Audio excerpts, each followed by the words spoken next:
Hello students, आप सबको अपने एनसीईआरटी साइंस चैनल में स्वागत करती हूँ। आज हम लोग एनसीईआरटी साइंस क्लास 7 का चैप्टर नंबर 6 पढ़ेंगे। इससे पहले हम लोग 5 चैप्टर पढ़ चुके हैं। जिसने नहीं देखे हैं वह चैनल पर प्ले लिस्ट बना हुआ है, आप लोग वहां से देख सकते हैं। यह एनसीईआरटी साइंस बीपीएससी 4 या आने वाले किसी भी टीचिंग एग्जाम के लिए काफ़ी महत्वपूर्ण वीडियो है। तो चलिए शुरू करते हैं आज की क्लास। अध्याय 6, जीवों में श्वसन। श्वसन किसे कहते हैं? जैसे कि श्वसन सभी जीवों को जीवित रहने के लिए अनिवार्य है। श्वसन जैसे हम सांस लेते हैं, श्वास लेना ये श्वसन प्रक्रम का ही एक चरण है। जैसे हम वातावरण से ऑक्सीजन लेते हैं और कार्बन डाइऑक्साइड छोड़ते हैं, ये क्या है? श्वास लेना। तो श्वास लेना श्वसन प्रक्रम का ही एक चरण है। तो आइए जानते हैं कि हम श्वसन क्यों करते हैं। हम श्वसन क्यों करते हैं? जैसे हम सभी जानते हैं कि हमारा शरीर जो है, शरीर की सबसे छोटी जो संरचनात्मक और क्रियात्मक इकाई है उसको कोशिका कहते हैं। तो कोशिका के विभिन्न कार्य करने के लिए जो ऊर्जा की आवश्यकता होती है, तो वो ऊर्जा आखिर कहाँ से मिलती है? तो सभी जीवों को कार्य करने के लिए जो ऊर्जा की आवश्यकता होती है, इसीलिए जो जीवों को भोजन को ऊर्जा प्राप्त करने के लिए ही श्वसन की आवश्यकता होती है। मीन्स जो भी हम खाते हैं उसको ऊर्जा प्राप्त करने के लिए हमें श्वसन आवश्यक है, क्योंकि भोजन का जो विखंडन है वो कोशिकाओं में होता है, इसलिए इसको कोशिकीय श्वसन कहते हैं। और वो कोशिकाओं का कोशिका में जो ग्लूकोज का विखंडन ये कौन करता है? ये ऑक्सीजन करता है। यानी श्वसन के दौरान जो हमें ऑक्सीजन लेते हैं वही ऑक्सीजन ग्लूकोज का विखंडन करता है और इस प्रकार हमें ऊर्जा प्राप्त होती है। तो जैसे कोशिका विभिन्न कार्य करते हैं, क्या क्या कार्य करते हैं? जैसे कि पोषण, परिवहन, उत्सर्जन और जनन, ये विभिन्न कार्य है कोशिका के। इन कोशिकाओं को कार्य करने के लिए क्या चाहिए? ऊर्जा चाहिए। और ये ऊर्जा कहाँ मिलती है? हमें श्वसन से। इसलिए हमें श्वसन आवश्यक है। अब हम जानते हैं कि श्वसन को 2 भागों में बांटते हैं। एक है वायु श्वसन और दूसरा है अवायु श्वसन। वायु श्वसन में क्या होता है? जो ग्लूकोज का विखंडन जो है ऑक्सीजन की उपस्थिति में होता है, उसको वायु श्वसन कहते हैं। यानी ऑक्सीजन की उपस्थिति में ग्लूकोज का कार्बन डाइऑक्साइड, जल और ऊर्जा मिलती है ना। ग्लूकोज का ऑक्सीजन की उपस्थिति में कार्बन डाइऑक्साइड, जल और ऊर्जा मिलती है।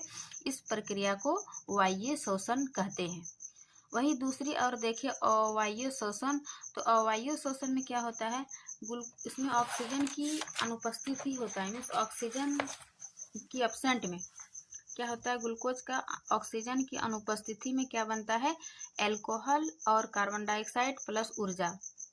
इस प्रक्रिया जो अवायु श्वसन में होता है, मीन्स ऑक्सीजन की अनुपस्थिति में होता है। यहाँ पे लिखा है ऑक्सीजन की उपस्थिति यानी अनुपस्थिति में ना। इस प्रकार अवायु श्वसन प्रायः देखा जाता है ईस्ट में। ईस्ट क्या है? ये एक प्रकार के एक कोशिकीय जीव है जो कि इसका उपयोग अल्कोहल बनाने में यानी शराब और बियर बनाने में ईस्ट का प्रयोग किया जाता है। तो ईस्ट में क्या होता है? अवायु श्वसन होता है।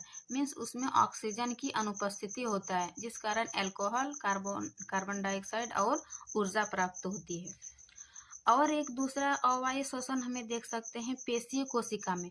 पेशीय कोशिका में क्या होता है कि जब हम अधिक बहुत देर तक व्यायाम करते हैं या फिर तेजी से दौड़ते हैं, साइकिल चलाते हैं, भारी वजन उठाते समय, उसमें क्या होता है? मतलब ऑक्सीजन की कमी हो जाती है, क्योंकि अधिक व्यायाम या दौड़ने से क्या होता है? ऑक्सीजन की आपूर्ति में कमी हो जाती है, जिस कारण लैक्टिक अम्ल प्लस ऊर्जा निकलती है। ना लैक्टिक अम्ल का जमाव हो जाता है, यानी ऐंठन हो जाता है, हमारे शरीर में दर्द होने लगता है। तो इस ऐंठन से बचने के लिए हम क्या करते हैं? गर्म पानी से स्नान करते हैं अथवा मालिश करते हैं। इससे क्या होता है? गर्म पानी नहाने और मालिश करने से ये हमारे रक्त का संचरण बढ़ा देता है। इसके परिणाम स्वरूप क्या होता है कि पेशी कोशिका को ऑक्सीजन की आपूर्ति मिल जाती है, और ऑक्सीजन की आपूर्ति बढ़ जाने से क्या होता है?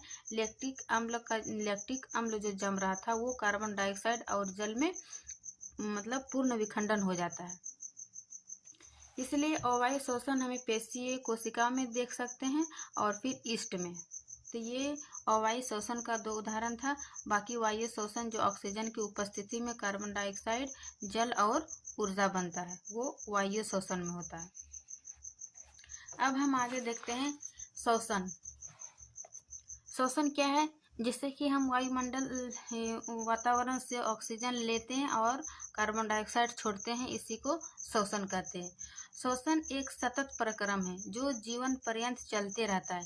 मीन्स जैसे कि मानव जीव में क्या होता है, हमेशा श्वसन की क्रिया होते रहता है। माने जीवन पर्यंत, जब तक जीवन रहता है तब तक ये श्वसन की क्रिया होती रहती है। तो फिर हम श्वसन में क्या देखते हैं, अंतः श्वसन और उच्च श्वसन। अंतः श्वसन में क्या होता है कि वातावरण से समृद्ध जो ऑक्सीजन होता है, ऑक्सीजन से समृद्ध वायु को शरीर के अंदर लेना अंतः श्वसन कहलाता है।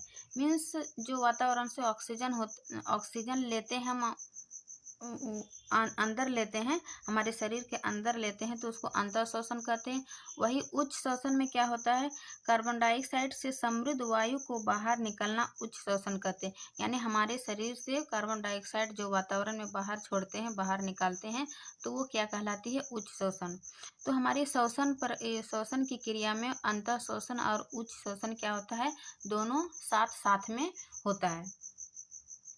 फिर हम देखते हैं कि श्वसन दर। श्वसन दर क्या है कि कोई व्यक्ति 1 मिनट में जितनी बार श्वसन करता है वह उनकी श्वसन दर कहलाती है। जैसे कि कोई व्यक्ति विश्राम अवस्था में है, तो वयस्क व्यक्ति यदि विश्राम अवस्था में है तो 1 मिनट में 15 से 18 बार श्वसन की क्रिया करती है।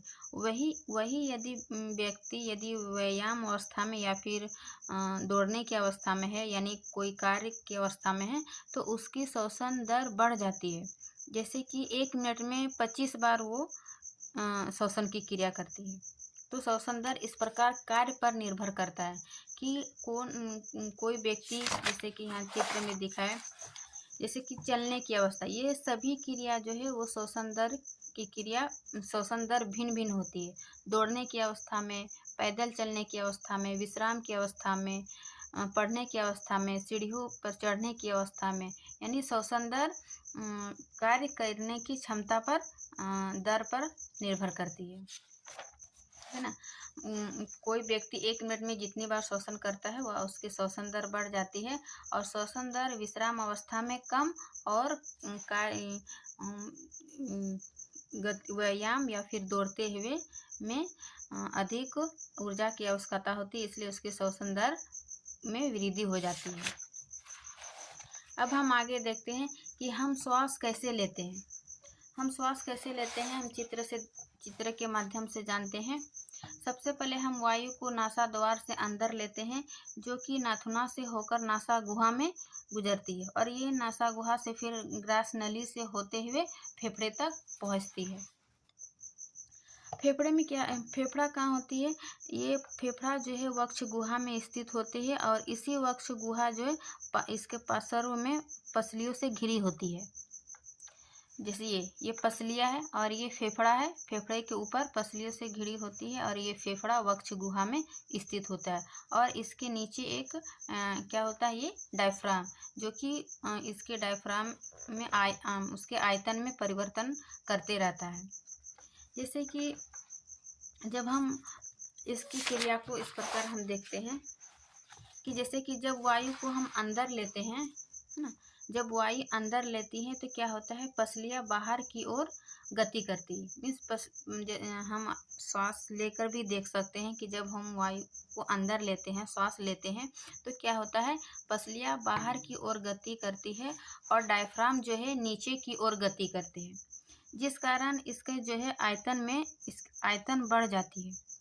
श्वास लेने की क्रिया में यानी अंतः श्वसन में क्या होता है, इसके आयतन में वृद्धि हो जाती है, क्योंकि ये जो पसलियाँ जो है ये बाहर की ओर गति करती है और डायफ्राम जो है नीचे की ओर गति करता है। वही उच्च श्वसन में, यानी जब हम हमारे शरीर से वायु को बाहर निकालते हैं तो क्या होता है, इसकी पसलियाँ अंदर की ओर गति करती है और ये डायफ्राम जो है वो अपनी डायफ्राम पूर्व स्थिति में आ जाता है, जिस स्थिति में रहता है ये। तो इसके परिणाम स्वरूप क्या होता है, इसकी आयतन में कमी हो जाती है, यानी अंत श्वसन में आयतन की वृद्धि हो जाती है और उच्च श्वसन में आयतन की कमी हो जाती है। तो ये डायफ्राम याद रखिएगा, पसलियाँ बाहर की ओर गति करती है अंत श्वसन में, पसलियाँ अंदर की ओर गति करती है उच्च श्वसन में। तो इस प्रकार हम देखें कि हम श्वास किस प्रकार लेते हैं। नासा गुहा से होकर श्वास नली से होकर पसलियाँ फेफड़े तक पहुँचते हैं। फेफड़ा जो वक्ष गुहा में स्थित होता है उसके पार्श्व में पसलियाँ मौजूद रहती है और नीचे में डायफ्राम रहती है। फिर हम आगे देखते हैं। अब इस श्वसन की क्रिया को समझने के लिए एक क्रियाकलाप दिया है आपके एनसीईआरटी साइंस में। जैसे कि देखिए, यहाँ 2 कांच की बोतल या प्लास्टिक की बोतल लेते हैं, ठीक, और इसको वाई आकार की, फिर कांच या प्लास्टिक वाई आकार की लेते हैं। उसमें क्या होता है, 2 गुब्बारे इस प्रकार से बेंड कर देते हैं, बांध देते हैं, और नीचे की जो तली है उस तली को काट कर इस खुले पेंदे पर रबड़ या प्लास्टिक की एक पतली सीट से बांध देते हैं। अब क्या होता है कि जब इस रबड़ की सीट को नीचे खींचते हैं तो क्या होता है, वायु अंदर आती है। वायु अंदर आने के कारण क्या होता है, ये गुब्बारे फूल जाती है। वही यदि रबड़ को फिर पीछे की ओर ले जाते हैं तो वायु बाहर निकलती है और ये गुब्बारे सिकुड़ जाते हैं। तो ये प्रकार गुब्बारा हमें क्या दिखाता है, ये हमें फेफड़े को दिखाता है, जो कि हम श्वास लेते हैं तो फूल जाता है, यानी पसलियाँ बाहर की ओर गति करती है, जिस कारण इसके आयतन में वृद्धि हो जाती है। वही जब और डायफ्राम अपनी पूर्व स्थिति में, यानी ये रबड़ की बैंड जो है ये डायफ्राम को प्रदर्शित कर रहा है, इसको पूर्व स्थिति में आने पर क्या होता है, वायु बाहर जाती है, जिस कारण इसके आयतन में कमी हो जाती है। तो इस क्रियाकलाप के माध्यम से हम श्वसन की क्रिया विधि को देख सकते हैं। अब हम जानते हैं कि हम उच्च श्वसन में बाहर क्या निकालते हैं, यानी जब हम श्वास को बाहर छोड़ते हैं तो हमें कार्बन डाइऑक्साइड निकालते हैं। तो कितनी मात्रा में निकालते हैं या फिर कितनी मात्रा में हम श्वास लेते हैं। जब भी हम श्वसन क्रिया में श्वसन करते हैं तो हमें शुद्ध वायु ही अंदर जाती है। जैसे कि हम अंतः श्वसित वायु में क्या आती है, हमारे वातावरण में 21% ऑक्सीजन पाई जाती है। तो हम 21% ही ऑक्सीजन श्वसन में, यानी श्वसन की क्रिया में अंदर लेते हैं, लेकिन सिर्फ 16.4% ही ऑक्सीजन बाहर निकलते हैं। लेते हैं 21% और उच्च श्वसित वायु यानी बाहर निकालते हैं 16.4%। वही हम कार्बन डाइऑक्साइड की बात करें तो हम 0.04% कार्बन डाइऑक्साइड अंदर लेते हैं, लेकिन उसको बाहर छोड़ते हैं 4.4% कार्बन डाइऑक्साइड बाहर छोड़ते हैं। इस प्रकार हम देखें कि श्वसन की अंतःश्वसित या उच्च श्वसित के दौरान कितना ऑक्सीजन हम ग्रहण करते हैं, कितना ऑक्सीजन बाहर छोड़ते हैं, कितना कार्बन डाइऑक्साइड वातावरण से लेते हैं और कितना कार्बन डाइऑक्साइड बाहर छोड़ते हैं। तो ये डायग्राम याद रखिएगा। फिर हम इस प्रकार हम देखिए मनुष्य में और अन्य जीव जंतु में। अब हम देखते हैं कि मनुष्य में देखिए, अब हम देखते हैं कि अन्य जंतु में श्वसन की क्रिया विधि। जैसे कि गाय, भैंस, कुत्ते और बिल्ली जैसे जीवों में मानव के समान ही फेफड़ा होता है और मानव के ही जैसा श्वसन क्रिया करते हैं। लेकिन कुछ जंतु हो उससे किस प्रकार से श्वसन क्रिया करते हैं। जैसे कि यहाँ बुक में दिया हुआ है कॉकरोच, केचुआ और मेढक और मछलियों का दिया हुआ है। तो जितने भी कीट वर्ग के प्राणी हैं, जैसे कि कॉकरोच या फिर और कीड़े मकोड़े, इसमें क्या इसके शरीर में क्या होता है, श्वास रंध्र पाया जाता है। जैसे यहाँ कॉकरोच में दिखाया गया, इसके शरीर में बहुत छोटे छोटे छिद्र पाए जाते हैं। ये सिर्फ कॉकरोच में ही नहीं, बल्कि जितना भी कीट वर्ग में आते हैं, कीड़े जैसे कीड़े मकोड़े, कॉकरोच, ये सभी के शरीर में छोटे छोटे छिद्र होती है, जिसको श्वास रंध्र कहते हैं। और इन्हीं श्वास रंध्रों की सहायता से ऑक्सीजन अंदर लेते हैं और कार्बन डाइऑक्साइड बाहर निकालते हैं। तो और ये जो कीटों में गैसों के विनिमय के लिए जो नालियों का जाल बिछा होता है, इसी को क्या कहते हैं? श्वास प्रणाली या वातक, जैसे फिगर में दिखाया गया है। तो इसी ये श्वसन क्रिया अपनी श्वास प्रणालक या वातक से करता है ये कीट यानी कॉकरोच। वही हम दूसरा में देखें, जैसे कि केचुआ में क्या होता है? ये त्वचा से श्वसन करते हैं केचुआ। इसकी त्वचा, इसीलिए इसकी त्वचा छूने पर क्या होता है? आर्द्र यानी नमी जैसा और श्लेष्मी प्रतीत होती है, क्योंकि ये गैसों का भी आवागमन आसानी से त्वचा से करते हैं, जिस कारण इसकी त्वचा नमी बनाए रखता है। वही मेढक में देखें, मेढक में मनुष्य के सामान्य फेफड़ा भी होता है और ये त्वचा से भी श्वसन करता है और फेफड़े से भी। तो मेढक दोनों से श्वसन की क्रिया करते हैं। अब जल में श्वसन, जो जल में जीव जंतु होते हैं जैसे कि मछली, वो श्वसन कैसे करते हैं? तो जल में जो घुली हुई ऑक्सीजन है, वही ऑक्सीजन जलीय जीव लेते हैं। जैसे कि मछली में क्या होता है? ये क्लोम और गिल्स पाए जाते हैं। तो इन्हीं क्लोम और गिल्स से वो ऑक्सीजन में जल में जो घुली हुई ऑक्सीजन है, उसी को ये ग्रहण करते हैं। और ये क्लोम में जो है रक्त वाहिनियों की संख्या अधिक होती है, जो गैसों के विनिमय में सहायता करती है। जो देख रहे हैं ना, ये लाल लाल होता है, यानी इसमें रक्त वाहिनी की बहुत अधिक संख्या होती है। यही क्या करते हैं? गैस विनिमय में सहायता करती है। तो मछली में हम क्या देखें? ग्लोम और या गिल की माध्यम से ये श्वसन क्रिया करती है। इस प्रकार हम मनुष्य और अन्य जीव जंतु में भी देख लिए। अब हम देखते हैं कि क्या पादप भी श्वसन करते हैं। तो इसका हम अध्याय 1 में हम डिटेल से देखें कि पौधों में पोषण की क्रिया और श्वसन की क्रिया किस प्रकार होती है। पौधे में जो पत्तियां होती है, उसी पत्तियों में क्या होता है? छोटा छोटा छिद्र पाया जाता है। उन्हीं छिद्रों के माध्यम से क्या होता है? ऑक्सीजन का आदान और प्रदान होता है। और कुछ जैसे कि ये पौधा है, इसका मूल रूम है यानी जड़ है। इसमें क्या होता है? मिट्टी के कण के बीच क्या होता है? खाली स्थान होता है। इन्हीं खाली स्थानों से क्या होता है? ऑक्सीजन ग्रहण करता है और छोड़ता है। तो इस प्रकार पौधे के मूल के बीच जो मृदा कणों के बीच खाली स्थान होता है, उससे भी श्वसन क्रिया करती है और पत्तियों के रंध्र से भी ये पौधा श्वसन की क्रिया करती है। तो ये था आज की क्लास का थ्योरी जीवों में श्वसन। हम देख लिए एनसीईआरटी में डिटेल। अब हम इसके अभ्यास की ओर देखते हैं। बहुत कम समय में आपको एनसीईआरटी का हर कवर करते हैं हम। अब हम देखते हैं अभ्यास। जैसे क्वेश्चन नंबर 1 क्या है कि कोई धावक दौड़ समाप्त होने पर सामान्य से अधिक तेजी से गहरी सांसें क्यों लेते हैं? जब हम सामान्य रूप से पैदल चलते हैं और धावक दौड़ता है, तो क्या करते हैं? वो सामान्य से अधिक तेजी से गहरी से सांस लेने लगता है। क्यों? क्योंकि उसको अधिक ऊर्जा की आवश्यकता होती है, जिससे कि उसमें क्या होता है? ऑक्सीजन की अधिक ऊर्जा की आवश्यकता होती है।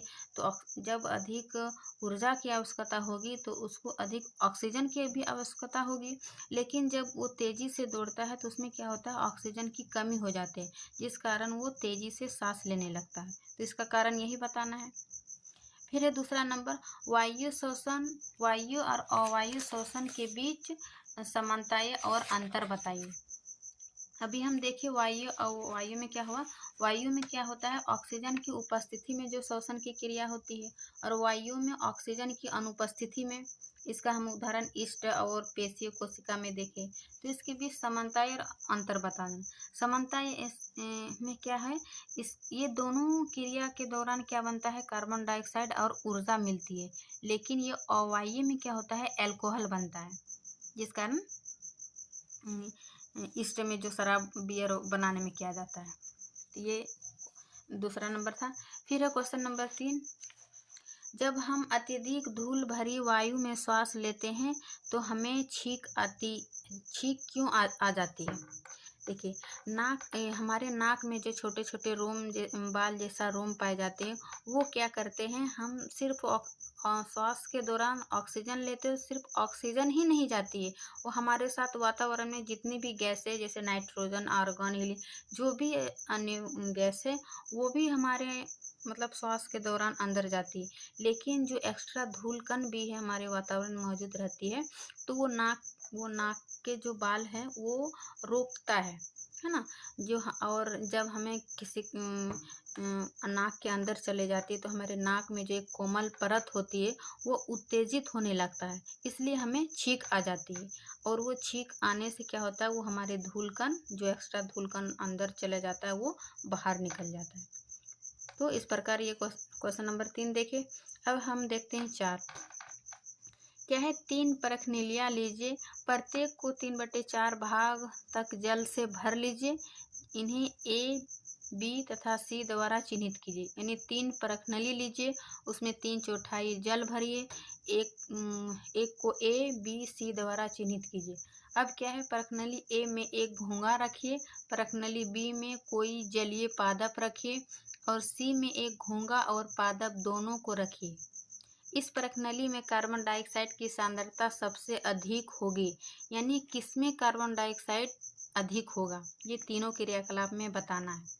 जैसे कि परखनली ए में हम क्या रखे थे, घोंघा, तो घोंघा क्या ऑक्सीजन लिया और क्या छोड़ता है, कार्बन डाइऑक्साइड छोड़ता है। वही पौधा जो परखनली बी में रखे, जलीय पौधा क्या करता है, वो प्रकाश संश्लेषण करता है। प्रकाश संश्लेषण में क्या होता है, कार्बन डाइऑक्साइड लेता है और वो प्रकाश संश्लेषण करके क्या देता है, हमें ऑक्सीजन देता है। तो इसमें तो कार्बन डाइऑक्साइड ग्रहण किया, इसमें तो प्राप्त नहीं हुआ। और वही तीनों में परखनली सी में क्या किया, घोंघा को भी रख दिया और पौधा को भी रख दिया।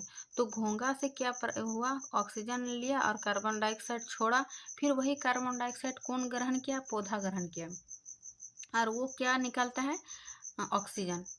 तो इस प्रकार इसमें तो कमी हो गया है ना। परखनली बी में भी कार्बन डाइऑक्साइड की कमी हो गई और सी में भी। लेकिन परखनली ए में क्या हुआ, घोंघा सिर्फ में हुआ, घोंघा में क्या हुआ, ऑक्सीजन प्राप्त हुआ, कार्बन डाइऑक्साइड छोड़ा। यानी इसमें कार्बन डाइऑक्साइड की सांद्रता सबसे अधिक होगा परखनली ए में, है ना, क्योंकि उसमें कार्बन डाइऑक्साइड वो प्राप्त किया। तो इस प्रकार 4 का हो जाएगा परखनली ए आंसर। अब हम देखते हैं 5 नंबर, सही उत्तर पर निशान लगाइए। क्या है, तिलचट्टों के शरीर में वायु प्रवेश करती है उनके। जैसे तिलचट्टों में हम देखे, तिलचट्टों ही नहीं मतलब कीट वर्ग में क्या देखे, श्वास रंध्रों के द्वारा वायु प्रवेश करती है। तो इसका 5 का हो जाएगा, 5 का क नंबर हो जाएगा 3। फिर हम आगे देखते हैं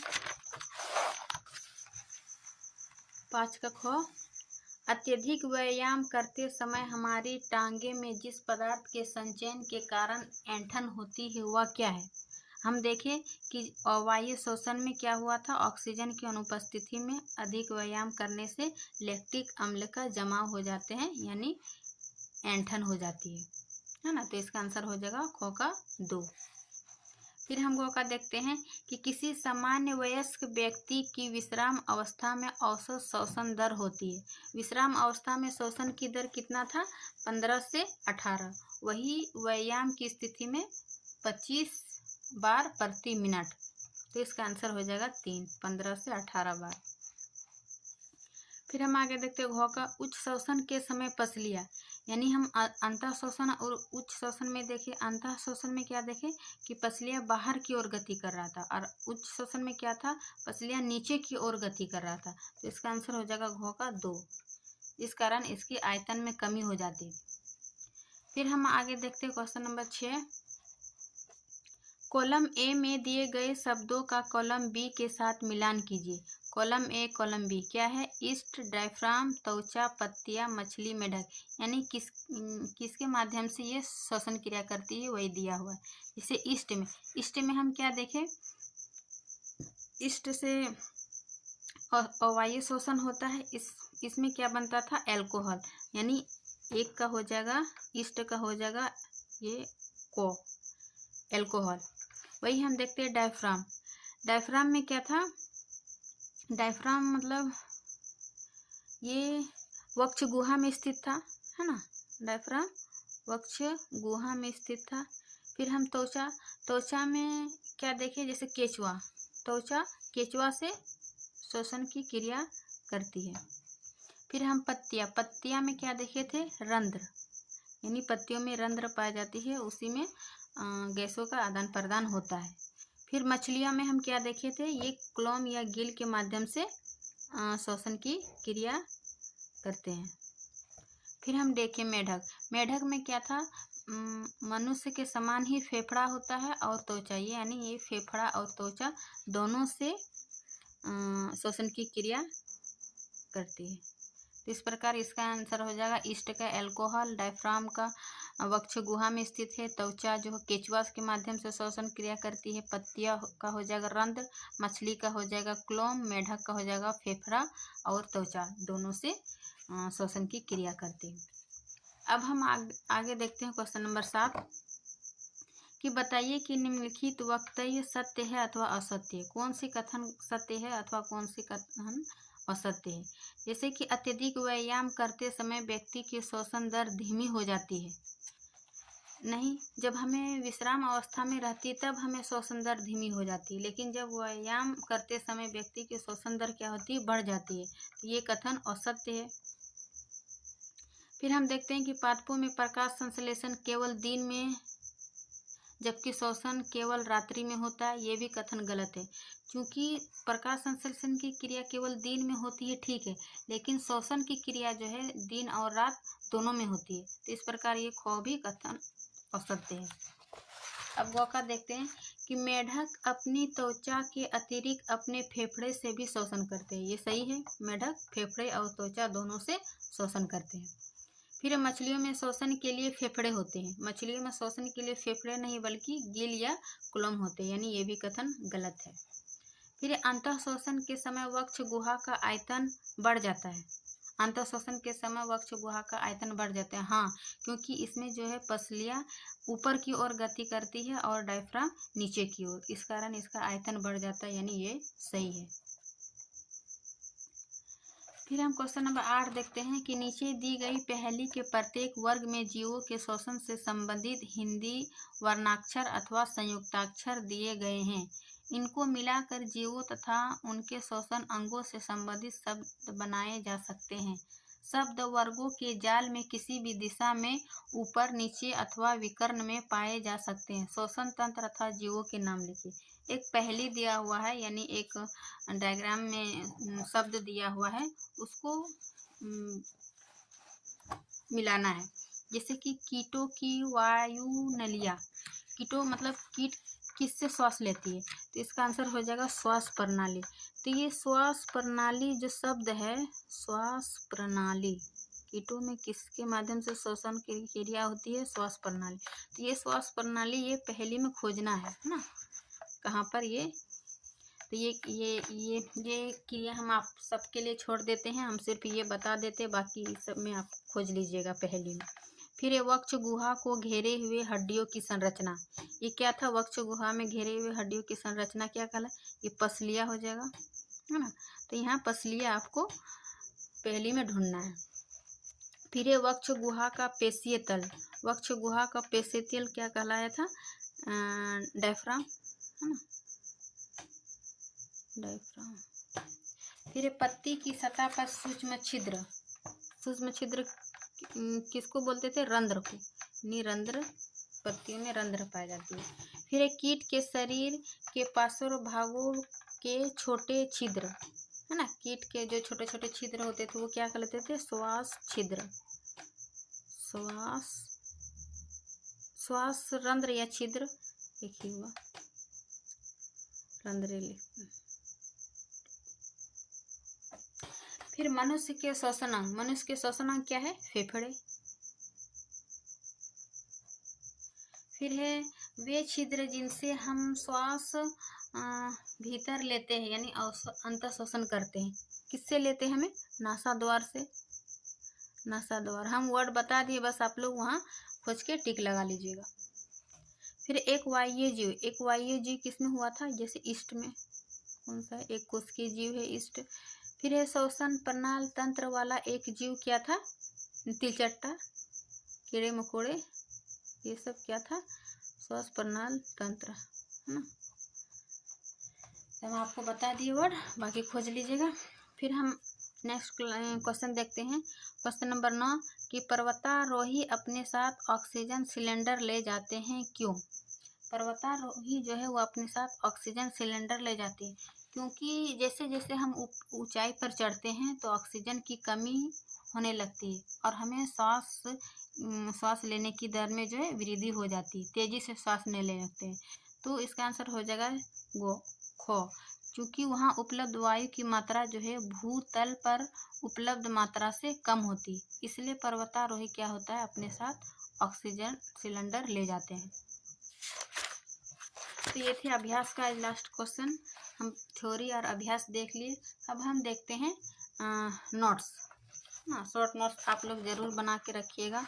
ये आने वाले किसी भी एग्ज़ाम की तैयारी कर रहे हैं छात्र छात्राओं के लिए काफ़ी महत्वपूर्ण है, चाहे आप BPSC 4 हो या फिर JTET CTET किसी भी एग्ज़ाम में जिससे मतलब साइंस का प्रश्न पूछा जाता है तो इन्हीं NCERT बुक से पूछी जाती है। जैसे हम देखें जीवों में श्वसन सभी जीवों के लिए जीवित रहने के लिए आवश्यक है।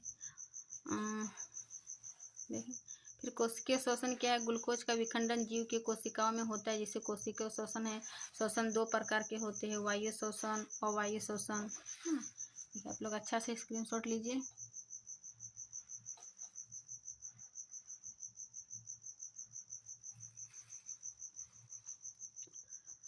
अवायु में क्या था, ग्लूकोज ऑक्सीजन की उपस्थिति में कार्बन डाइऑक्साइड जल और ऊर्जा का निर्माण हुआ। वही अवायु श्वसन में ग्लूकोज ऑक्सीजन की अनुपस्थिति में alcohol plus carbon dioxide plus ऊर्जा बना। इसका एग्जाम्पल हम ईस्ट में दिए। ईस्ट क्या है, एक कोशिकीय जीव है जिसका यूज शराब एवं बियर बनाने में किया जाता है। फिर दूसरा हम देखे थे पेशी कोशिका में, जैसे कि बहुत देर तक व्यायाम करने, तेजी से दौड़ने, साइकिल चलाने अथवा भारी वजन उठाने के समय क्या होता है, हमें लैक्टिक अम्ल का जमा हो जाता है और ऊर्जा। लैक्टिक अम्ल से क्या होता है, ऐंठन हो जाता है ना। फिर हम श्वसन में देखें अंतः श्वसन और उच्च श्वसन, ये दोनों साथ साथ होते हैं।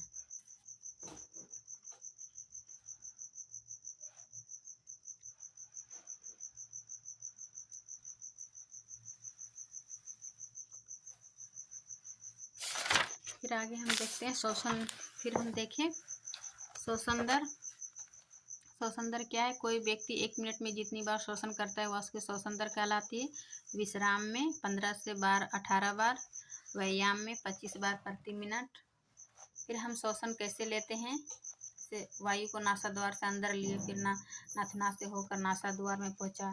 फिर फेफड़ा का वक्ष गुहा में स्थित होता है, उसके पार्श्व में पसलिया से घिरी रहती है ना।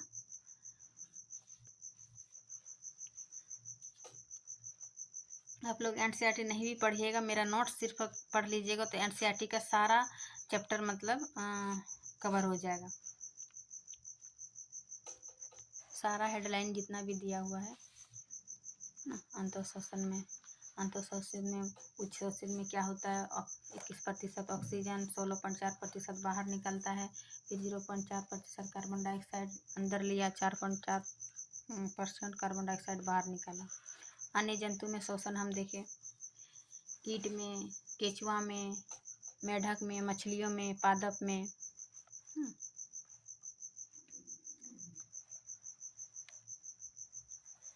प्रकार ये चैप्टर आपका समाप्त होता है।